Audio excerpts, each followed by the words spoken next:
Okey, Assalamualaikum dan selamat sejahtera. Bertemu lagi kita dalam channel aku. Thank you kepada yang subscribe. Alright, apa khabar korang semua? Sihat ke tak sihat? Musim PKP ni, alright, pada negeri-negeri yang fasa 2 yang dah boleh berkayuh tu, selamat berkayuh dan hati-hati di jalan raya. Alright, hari ni kita ada satu segmen yang best juga untuk dibincangkan, iaitu upgrade bicycle. Alright, aku akan ceritakan kepada korang apa upgrade-upgrade yang berbaloi untuk korang spend. Ok, kita pergi kepada upgrade yang aku cakap tadi. Hari ni kita bukan nak cerita pasal upgrade power. Maksudnya upgrade power ni upgrade diri kita. Hari ni kita nak cerita pasal upgrade part. Apa upgrade-upgrade yang berbaloi, part-part yang berbaloi untuk korang. Alright, aku kat sini aku letakkan 3 je, sebab kita fikir tadi bila kita research balik yang berbaloi. So bila kata berbaloi ni, value for money lah. Maksudnya affordable lah, affordable, reasonable. Okay, tak adalah grade yang tak masuk akal.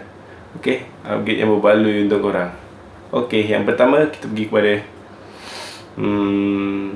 actually dia sebenarnya antara 3 barang ni yang aku cakap ni semua berkait rapat, tapi kita pecahkan lah. Okay, kita pergi kepada dia masih dalam contact point juga, tapi more to road. Maksudnya rolling resistant. Iaitu bila sebut pasal rolling resistant, apa yang rolling atas jalan raya semasa kita kayuh adalah tayar. Okay, first upgrade tayar. Kenapa aku cakap tayar ni perlu di upgrade? Alright, okay, kita tengok tayar apa yang untuk kita upgrade. Selalunya basikal yang keluar daripada kilang ataupun basikal keluar daripada kedai yang dia assemble, dia akan bekalkan tayar-tayar yang antara low ends dengan middle range. Low end dengan mid range. Maksudnya dia tak akan bekalkan dengan tayar yang competition. Tayar competition ni, apa tu tayar competition? Right, tayar competition ni adalah tayar-tayar yang diguna pakai dalam race. Okay, kenapa race ni menggunakan tayar-tayar tu? Jadi kita cerita. Alright, okay, tayar competition ni macam aku cakap tadi digunakan dalam race ni. So jarang basikal yang standard kilang ataupun baru assemble dia akan bagi tayar-tayar yang level untuk race competition ni lah. Melainkan basikal kau tu harga 15,000 ke atas, 10,000 ke atas, mungkin akan dibekalkan, tapi bukan yang edition competition lah. Okay, alright. Okay, apa kelebihan tayar competition ni yang kita perlu upgrade? Macam aku cakap tadi, rolling resistant. Tayar-tayar yang digunakan untuk competition ni, rolling resistance dia adalah rendah. Bila rendah, serta-merta dia akan lebih, serta-merta permukaan yang kau jalan tadi dia akan kurang resistant. Maksudnya kurang halangan. So akan savekan watt kau. So tayar pergi lebih laju, roda pusing lagi laju. Dan kau punya watt akan save, power kau akan save. So that's why orang cakap tayar ni lagi ringan. Istilah dia macam tu lah, banyak orang cakap. Tapi secara dia punya ideologi dia lah macam tu lah. Bila low rolling resistance, so basikal akan bergerak lebih laju, wheelset tu akan berpusing lebih laju. Then tayar untuk race ni, compound dia grip. Walaupun dia low rolling resistance, tapi compound yang diguna tu material yang grip atas jalan. Dan selalunya kita akan dengar tayar-tayar race ni TPI dia cecah sampai 330, 200 ke atas lah, 330 TPI lah. Apa maksud TPI ni? TPI ni sebenarnya kadar campuran bahan. So tayar yang tinggi TPI ni 330 ni, kadar campuran bahan dia tu dah banyak. Maksudnya dia bukan pure lagi getah, dah ada masuk fiber, dia banyak masuk. macam-macam. Dia ada masuk nylon, masuk ni. Dia bukan 100% getah. That's why tayar yang ni, tayar yang jenis untuk race ni, dia akan more lighter, lebih ringan. Dia akan boleh kurang ringan. Katakanlah tayar standard boleh sasar sampai 400 gram, 300 lebih ke 400 gram. Tapi tayar competition ni boleh jejak sampai 180 gram dia punya ringan. So kat situ kau dah save hampir 200 gram untuk satu tayar. Katakanlah sepasang kau dah save sampai 400 gram. 400 gram baru tukar tayar je. Alright. Then tayar ni TPI tinggi ni sesuai tak sesuai untuk kita orang biasa ni pakai? Kalau kau tanya aku, okey je. Sebab kau nak laju, kau nak save watt, so sesuai lah. Cumanya macam kita yang bukan racer, yang bukan rider ni, harga tu, price tu akan mahal sedikit lah kita rasa tukar tayar. Tapi nak kata berbaloi-baloi, cuma bila tayar yang ber-TPI tinggi ni, kadar TPI tinggi ni, kita jangan berharap dia susah, dia tak bocor. Sebenarnya bila TPI tinggi ni lagi senang bocor. Sebab kadar campuran bahan tadi dia nak buat ringan. So getah ada berapa persen dekat dalam tu. So kenapa race tu pakai tayar ni, walaupun sebab ni boleh bocor kan. Tapi dia sponsor, dan tayar kalau bocor pun ganti macam tu je, tukar wheelset sebiji. So kita jangan comparekan diri kita dengan rider yang pelumba-pelumba ni lah. Dia orang sponsor kan, lain kan. So tayar mahal macam ni pun dia boleh pakai. Okay, patut tak kita pakai? Aku rasa patut. Kalau kau nak upgrade performance untuk bicycle kau, patut pakai. Dan kalau bocor kau berhenti, tukar je lah, tak ada masalah. Tapi setakat ni aku pakai GP5000 tak pernah lagi bocor. Satu tips dia, kau kena jaga betul pressure tayar kau.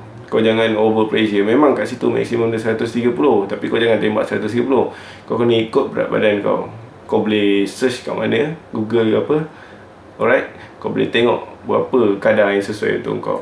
Baru tayar tu punya penggunaan optimum, kau dapat rasa betul. Walaupun kau tayar tu boleh high pressure, kau tembak sampai high pressure pun, kau takkan dapat rasa tayar tu grip atas jalan raya. Tadi kita dah cerita pasal bab tayar tadi. Daripada segi berat dia lebih ringan, dan dia punya grip dia, dan TPI tinggi tu, tahu kan, kadar campuran bahan tu. Alright. Daripada segi safety, kita dah dapat dekat grip tadi. So kau bawa bicycle lebih safety, kau lebih confident bila tayar kau baik. Okay, aku rasa tu upgrade yang berbaloi. Dan satu lagi, ini add on kalau macam kau ada duit lebih, kau spend, kau tukar ke alang-alang tukar tayar tu, invest lagi sikit untuk tukar ke tube. Okay, tube yang rolling resistance dia lebih rendah, bahan material dia daripada getah biasa ni. Okay, kat pasaran sekarang kau boleh ambil jenis yang plastik, latex, macam Victoria, brand Victoria, dia keluar tube latex. Dia punya rolling resistance lebih rendah. Dan tayar kau tadi dah pakai tayar bagus, waktu rolling resistance lagi bagus. Dia punya tube, inner tube tu, like, unless kau pakai tubeless lah. Kalau kau jenis pakai clincher yang tak pakai tubeless, kau boleh cari. Dan satu lagi, Tubolito. Tubolito harga agak mahal untuk sepasang tube tu, dalam 100 lebih macam tu. Tapi bagi aku berbaloi lah kau invest dekat situ, daripada kau invest benda yang lain kan. Situ, ini tayar ni bukan bab aksesori. Kau kalau nak invest, jangan invest aksesori dulu. Kau invest pada keselamatan, kelengkapan, okay? Asas. So tayar ni satu part yang agak penting. Bila tayar kau tak bagus, kat situ mengganggu kau punya riding daripada segi yang aku cakap tadi, safety. Alright. Inner tube tu add on. Kalau kau rasa kau mampu, kau tukar. Tak apa, kau tunggu dulu, pakai tube biasa pun okey. Cuma kau kalau lebih rasa lagi rolling resistance tu lagi ringan, kita tak cerita tukar wheelset, sebab wheelset costing mahal. Okay, ini cerita Kalau kau ada bajet bawah 500 nak upgrade, okey lah. Kalau kau cerita pasal wheelset, kau nak yang best, mesti beribu. Kita tak payah cerita lah kenapa dia beribu kan. Tapi itu yang kau dapat bila kau purchase harga yang macam tu. Okey, upgrade yang seterusnya, nombor 2. Masih lagi sebenarnya dalam contact point juga, tapi ni lebih kepada position lah. Lebih kepada position lah. Tadi kita cerita pasal contact point atas jalan, maksudnya tayar kau contact dengan jalan. Masa tu apa ni, part yang contact dengan jalan, so dia tayar lah kan. Okay, ni kita cerita upgrade yang macam aku cakap tadi, harga yang berbaloi. Dan kita nak cerita yang harga mahal kan. Harga mahal nanti orang cakap kau mampu tak mampu kan, sama je kita semua. Baik, ni kita cerita pasal lebih kepada position contact point juga. Okay, salah satu yang kau perlu upgrade adalah saddle. Saddle ni sebenarnya actually saddle ni ada subjektif sikit. So masalahnya saddle ni kau kena try and error. Okay, kau boleh upgrade saddle dulu.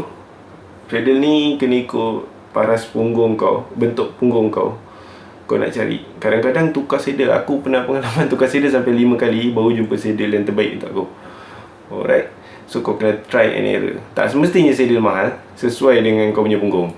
Okay, saddle ni memang kena cari subjektif, tak semua orang sama. So kau kena cuba elaklah saddle yang gel tebal tu, yang tebal besar tu kan. So kau nak laju, upgrade untuk laju, untuk selesa, so kau pakai saddle tu. Saddle tu memang kau nampak macam oh tebal sedap ni gel tapi bila kau duduk lama, saddle tu dia dah tak boleh nak bagi, dia dah tak boleh nak tak boleh nak absorb bonds kau tu. Dia dah span tu dah macam itu. Lebih better kau pakai saddle yang memang curve dia memang ngam untuk kau punya punggung. Then kau pakai bib. Bib tu inilah seluar bib. Okay, lebih better. So kau boleh long distance. Alright, saddle ni subjektif. Then kenapa aku kata dia berbaloi untuk upgrade? Sebab bila saddle kau selesa untuk kau boleh riding jauh, selesa. Itu sebab aku kata berbaloi. Okay, dalam saddle ni pula, dalam position ni pula, dia ada saddle, then dia ada cockpit.